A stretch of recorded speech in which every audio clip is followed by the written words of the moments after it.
Om Swastiastu.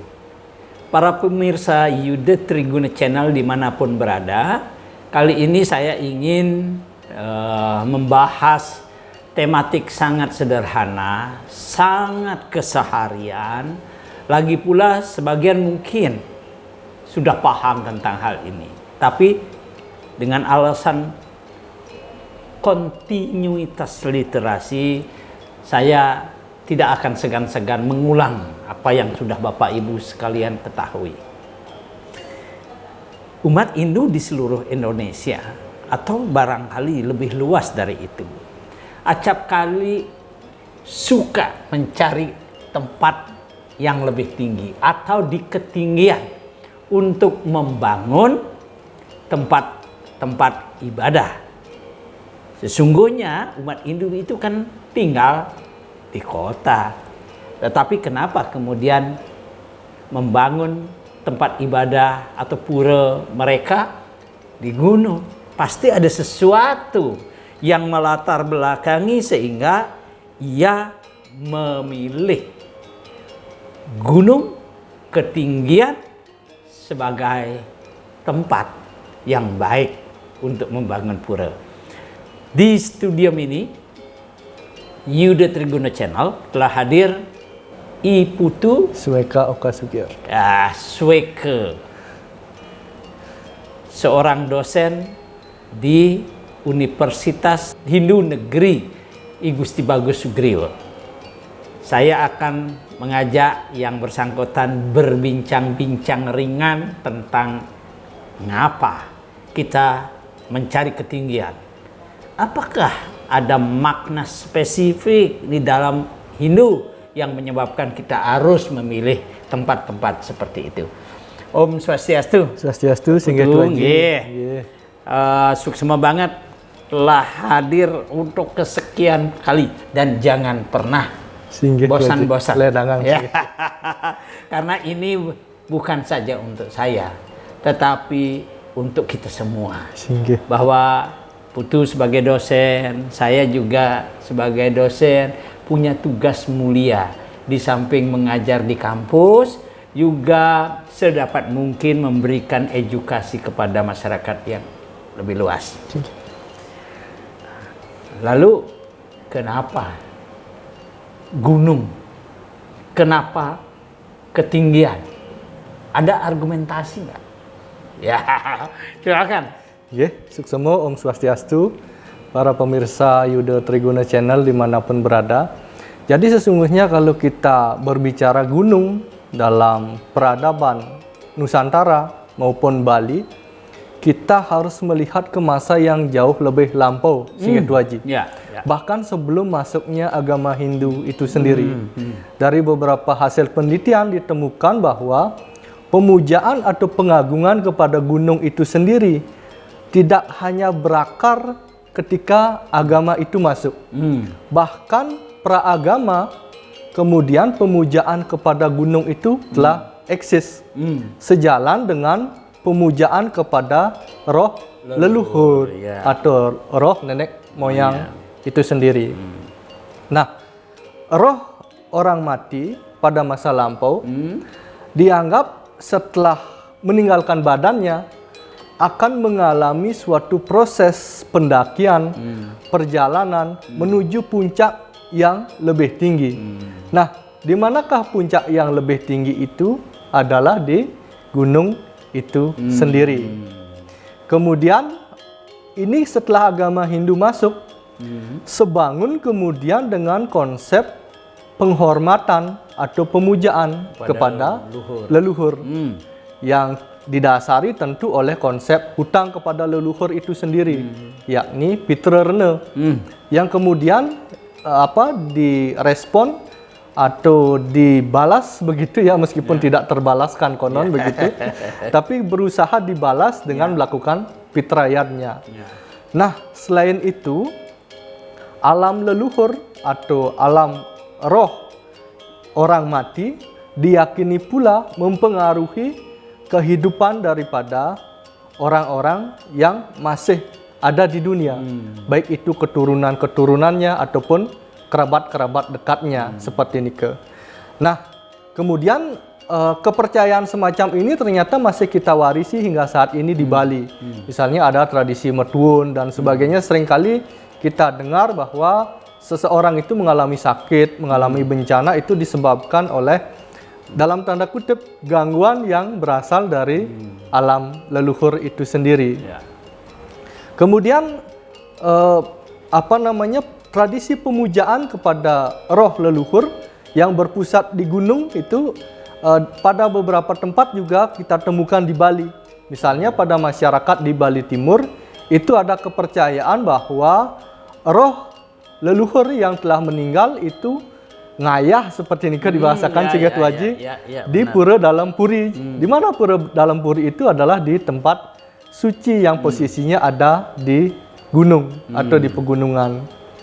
Nah, suatu artefak mungkin yang dapat ditemukan dari masa lampau terkait dengan pemujaan gunung itu terjadi dan merupakan budaya daripada tradisi megalitik yang diperkirakan bermula sekitar 6.000 tahun sebelum Masehi, Singget Waji. Walaupun sesungguhnya pengagungan gunung itu sendiri diduga sudah eksis sebelum itu. Namun dari segi artefaktual, artefaknya itu baru eksis sekitar 6.000 tahun sebelum Masehi ketika budaya bercocok tanam itu mengalami perkembangan pesat. Sehingga manusia bisa mengembangkan kebudayaannya secara mengagumkan seperti itu. Termasuk membangun bangunan-bangunan yang ukurannya besar, menggunakan batu-batu besar seperti itu. Nah, kalau kita lihat salah satu budaya atau tradisi megalitik itu adalah pundian berundak-undak. Bentuk daripada pundian berundak-undak itu kemudian adalah mirip dengan bentuk gunung yang kita kenal dalam kehidupan nyata secara alami. Terdiri dari undak-undak seperti anak tangga, kemudian pada bagian atasnya mengerucut seperti ini ke Singget Waji. Ini menurut beberapa ahli diduga merupakan simbol daripada perjalanan roh leluhur menuju alam kesempurnaan. Sehingga lewat media itulah kemudian gunung itu diagungkan dan roh leluhur yang bersemayam pada gunung itu kemudian dihormati. Nah, ketika masuknya agama, ternyata bukan cuma roh leluhur atau roh nenek moyang yang dipuja pada gunung-gunung yang suci, tetapi juga dewa-dewa yang beberapa bagian itu kita adopsi dari India ternyata, Singget Waji. Kemudian orang Bali menyukai, alasan yang selanjutnya, orang Bali menyukai suatu bentuk yang berpuncak seperti ini ke Singget Waji. Karenanya termasuk gunung atau bentuk-bentuk yang lain itu dianggap sebagai hulundang, tempat yang tertinggi. Jadi tempat yang tinggi itu diasosiasikan atau dimaknai sebagai tempat keutamaan. Termasuk juga dalam aktivitas-aktivitas batin misalnya. Kita kenal pemusatan pikiran kepada tungtunging gerana atau tungtunging hati. Jadi itu mengacu kepada fokus kepada suatu ujung yang sangat utama. Sama dengan puncak gunung tadi Singget Waji. Itu kira-kira Singget Waji. Baik, para pemirsa yang budiman, ternyata pemujaan terhadap ketinggian atau penghormatan terhadap ketinggian itu secara eksplisit eksis itu 600 tahun, 6.000 tahun sebelum Masehi. Bayangkan itu. Dan hari ini kita juga melakukan hal itu sebagai bentuk penerusan. Di samping itu menjadi dorongan yang bersumber dari agama. Lalu kalau kita ngomong mengapa Hindu membangun tempat suci di ketinggian, referensi agamanya apa? Itu kan tadi arkeologis, masa lalu. Kira-kira ada enggak sumber-sumber yang dapat menguatkan itu? Suksemut Waji. Jadi kalau kita lihat beberapa teks begitu menyatakan bahwa dalam kepercayaan Hindu, pertama gunung itu tidak hanya berbentuk fisik Singgih Tuaji. Ternyata gunung itu juga ada dalam konsepsi trans yang tidak hanya ada di dunia nyata, tetapi ada juga di dunia rohani seperti itu. Misalnya di dalam mitologi Hindu kita kenal konsep Gunung Sumeru. Jadi Gunung Sumeru itu dinyatakan adalah gunung yang sangat besar seperti itu, yang menjadi poros dunia, gunung emas yang menancap di tengah-tengah alam semesta, sehingga disebut sebagai Burwa Madya. Dalam teks Yamala Tantra dinyatakan bahwa Sumeru Pratiwi Madye Sruyate Drisyante Natu gitu. Walaupun Gunung Sumeru itu tidak dapat dilihat secara kasat mata, tetapi gunung itu adalah ada, begitu kurang lebih. Jadi ini kan berkaitan dengan keyakinan. Sehingga kemudian beberapa teks yang lain seperti teks Matsya Purana ataupun Bhagavata Purana menyatakan bahwa Gunung Sumeru itu adalah gunung yang sangat tinggi. Sangat tinggi. Jadi tingginya itu sekitar 84.000 yojana.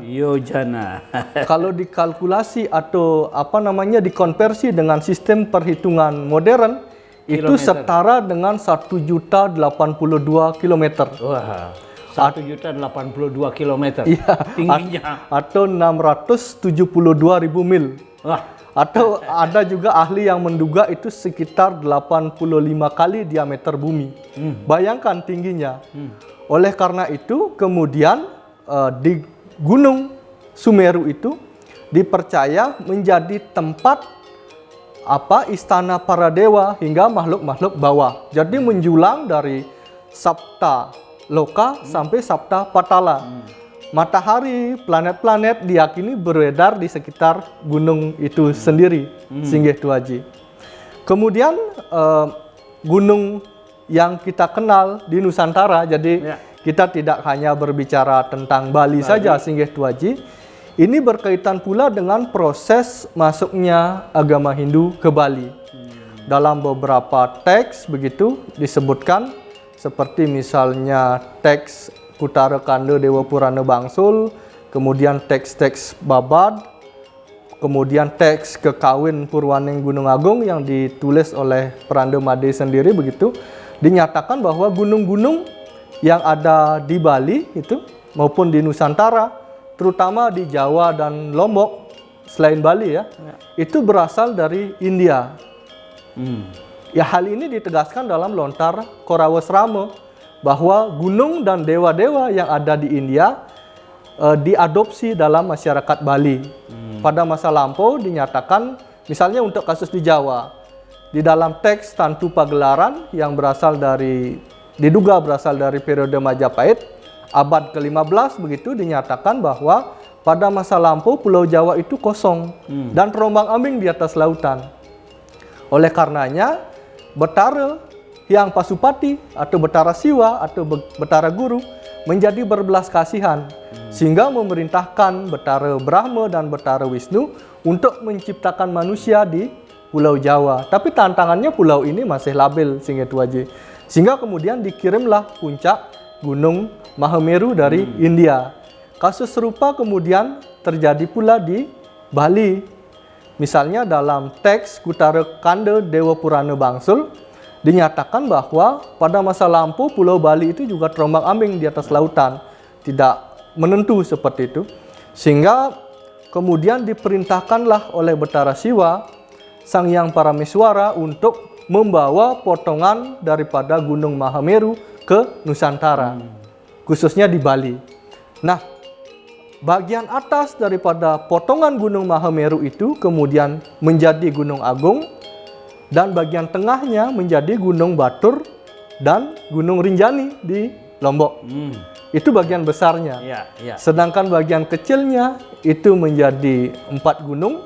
Gunung Lempuyang, Gunung Uluwatu, Gunung Pengelengan, dan juga Gunung Tapsai. Seperti ini. Nah, di dalam teks-teks yang lain, terutama di teks-teks Babad, seperti ini, Singgih Tuaji, dinyatakan bahwa bukan hanya gunungnya yang pindah ke Bali, tetapi juga diikuti oleh putra-putri daripada Dewa Siwa atau Hyang Pasupati itu sendiri. Misalnya di bukit atau Gunung Lempuyang itu berstana kemudian Betara Hyang Geni Jaya.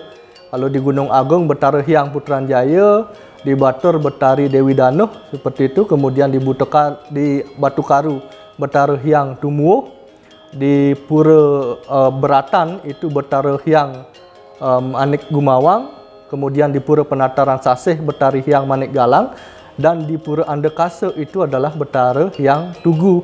Jadi inilah dewa-dewa inilah yang kemudian menjadi pujaan daripada manusia Bali di masa kemudian. Jadi bukan hanya gunungnya yang dipindahkan, tapi juga dewa-dewanya, sehingga kemudian pura-pura banyak didirikan di gunung-gunung yang suci tersebut, Singgih Tuaji. Ini yang pokok. Lama kelamaan kemudian tentu pemujaan ini berkembang seperti itu. Di dalam masyarakat Bali tentu banyak mitologi tentang dewa-dewa yang dipercaya memiliki hubungan kekerabatan. Bahkan ada cerita dewa yang menikah kemudian memiliki putra seperti itu, sehingga puranya menjadi tambah banyak, Singgih Tuaji. Saya kira itu penjelasan panjang lebar dari Pak Sweke mengenai mitologi, mengenai dukungan historis, dukungan arkeologis dari mengapa orang Hindu suka dengan ketinggian dan malahan memuja gunung. Bukti dari pemujaan terhadap gunung adalah dibangunnya tempat-tempat suci di atas ketinggian. Makna gunung tidak hanya fisikal. Ya, dalam Hindu gunung juga ada yang tidak tampak. Ya, sehingga untuk memaknai gunung sebagai tempat suci, ya kita juga harus menjaga fisikal gunung. Nah, yang tidak kalah pentingnya juga adalah bagaimana membangun gunung di dalam diri. Pak Sweke, ini ada garis bawah, bold, ya, bahwa membangun gunung dalam diri, membangun dan menjaga kesucian gunung dalam diri. Kira-kira seperti apa ya? Singgih Tuaji, jadi dalam beberapa teks, selain kita dianjurkan untuk memuja gunung-gunung yang ada di luar diri, gunung-gunung suci yang didirikan pura-pura seperti ini Tuaji, tapi kemudian tahap lanjutnya adalah seorang penganut Hindu, terutama Hindu Nusantara, itu dianjurkan untuk beralih kepada pemujaan gunung yang ada di dalam diri. Misalnya di dalam teks Dharma Sunya ada suatu pernyataan yang sangat indah sekali, Singgih Tuaji, bahwa dinyatakan di dalam diri itu, ring sarira itu disebutkan, ada suatu gunung yang sangat tinggi yang menjadi pujaan dari orang-orang yang menginginkan kesucian diri. Jadi orang-orang yang menginginkan kesucian diri itu memuja gunung di dalam diri itu. Kenapa? Karena gunung ini menjadi stana daripada Hyang Siwa atau Dewa Siwa itu sendiri. Pada teks yang sama dinyatakan bahwa gunung di dalam diri itu ditumbuhi oleh 7 kembang komala, Singgih Tuaji. Dan dari gunung itu kemudian mengalir ribuan sungai. Tentu konsep 7 komala itu mengingatkan kita kepada konsep 7 cakra dalam diri, Singgih Tuaji, yakni pusat energi eteris pada tubuh manusia, 7 cakra. Dan juga konsep nadi, Singgih Tuaji. Nadi itu kalau menurut beberapa teks itu jumlahnya ada sekitar 72.000 nadi katanya. Dengan 3 nadi yang pokok, yakni Ida, Pinggala, dan Susumna, Singgih Tuaji. Jadi bagi para penekun yoga yang memuja gunung di dalam diri, kesucian daripada gunung dan 7 komala atau cakra termasuk nadi-nadi itulah yang berusaha dipelihara. Bagaimana caranya? Dengan ahara lagawa, pengendalian makan, kemudian pranayama, termasuk aktivitas-aktivitas atau latihan-latihan penyucian yang lainnya sehingga itu Haji. Ya. Kemudian dalam teks Aji Kembang misalnya, teks yang lain dinyatakan bahwa Gunung Pawitra Utama Kang Ane Ring Rahiningwang itu disebutkan. Jadi ada suatu gunung penyuci utama itu letaknya di wajah. Oleh karenanya orang-orang suci yang sudah menjalani latihan penyucian diri itu selalu menunjukkan wajah yang riang, yang menyejukkan hati dan sebagainya, tidak menimbulkan rasa marah, rasa tersinggung, selalu tersenyum dan sebagainya. Kemudian dilanjutkan pula bahwa Gunung Kawi Kang Ane Ring Lidah Ingong itu disebutkan. Jadi Gunung Kawi itu berada pada lidah. Gunung kreativitas itu ada pada lidah. Jadi orang-orang yang melatih penyucian diri juga kemudian melatih lidahnya sehingga itu Haji, agar tidak berkata-kata kasar, tidak berkata-kata bohong, tidak berkata menyakiti orang lain dan sebagainya. Jadi seperti ini maknanya.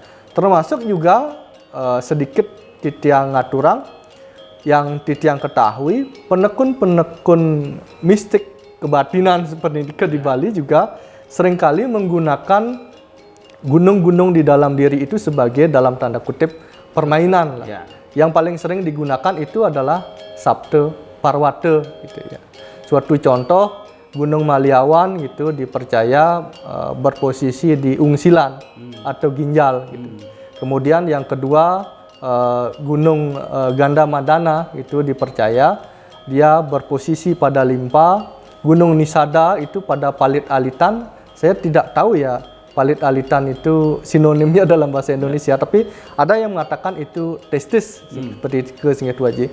Kemudian Gunung Malaya Mahidara pada Peparu, Gunung Windia pada hati, Gunung Mahameru pada jantung, dan Gunung Trisrengge pada Ampru atau Empedu. Nah, bagi para pencinta atau penekun mistik, gunung inilah yang diolah gitu. Misalnya dalam praktik penerangan seperti itu sehingga itu Haji, membuat angin di gunung apa, kemudian pengkeban di mana itu itu tanggung jawab mereka lah. Sehingga itu Haji. Tapi paling tidak kita ingin mengatakan bahwa gunung skala dan gunung neskala, itu sederhananya ya.